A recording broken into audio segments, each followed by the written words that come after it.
Welcome into the 28th FirstGlance Film Festival. I'm Serena Scanzillo. I'm standing with Deron Albright, who is the writer, producer, editor of Silent Key. And the first thing that comes to mind for me on this film is just profound simplicity. And I'd like you to talk all about it. Because there was a little bit of history involved as well. Sure, yeah, absolutely. So it's a 10-minute film basically built around the Challenger disaster in 1986.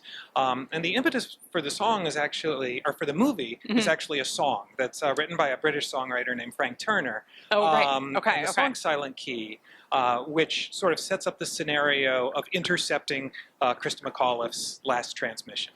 From the space shuttle. I just got chills thinking about this. Yeah, okay. and so for me, when I heard the song, it immediately evoked the opening of Powell and Pressburger's Matter of Life and Death, which is a 1946 film. It's an amazing film, and so as I was thinking about it, I thought about, okay, well, what happened if we envision this conversation through the lens of classic cinema and of that film? And went from there. And so got in contact with Frank, gave his permission to use the song as sort of IP, and then I went from there. Oh my word. So it reminded me also why I love short film and being a part of this film festival is because there was so much emotion in just 10 minutes. Like I was like just enthralled. And it was like one single shot on the woman and one single shot on the child. And that was it. And it was the story being told, and it was more or less for me, I think it evoked emotions about my final words, essentially. Yeah. And like, what would that look like? So can you talk to us a little bit about, I mean, I'm sure you saw like visuals when you were listening to the music, right? Sure. That kind of like gave you inspiration for this. But tell us a little bit about your process in bringing this to life and why it was shot the way that it was. Sure. Well, there's a moment early on in the film, right, where she's saying, you know, she's calling out to Mission Control, and she says, "We're alive." It's basically a Mayday call. And then she hears this little boy's voice on the other side. And there's that moment where she has to make that decision, right? Like, do I say, "You're not the person that can help me, I need to try again," or is this how I'm going to spend my last moments? Sure. And so there's just that moment, and really all credit to Carla Seat, who came down from Queens and did an amazing job acting. For anyone who doesn't think that sitting in a chair, not being able to move, in a conversation where you're talking to a director in front of a green screen, it takes a tremendous amount of acting, and she brought it, and it really just kind of rooted everything in that performance. And really, you know, that there's these beginning and end poem, which that's right, which is a poem called High Flight, and it's the poem that Ronald Reagan, much as I'm loath to discuss Ronald Reagan, but it's what he used in the address to the nation the night of the explosion, and he clipped a line from that. So I went back to the original poem and had her considering that much more in full. To do that. This is so it's all making so much sense why this is such an amazing 10-minute film.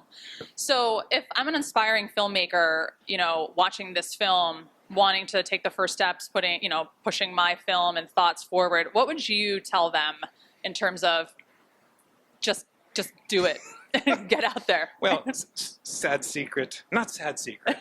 Not very much of a secret. I'm a professor of film, so I actually teach film, and I teach young filmmakers. So you're actually instilling the inspiration. Yeah, well, that's great. If only my students would be so inspired by the work. But mostly it's about find those small moments, right? And building something around a small moment can sometimes be very profound. Sure. And you know, kind of, and it doesn't have to be very complicated, right? In this case, the biggest debate about how complicated something was going to be was actually about the sound mix. And like, should we stick to a realism between the two different spaces? Or, as we decided, ended up moving into kind of this merged space where the two of them could talk sort of in the same psychic space and same emotional space. Sure.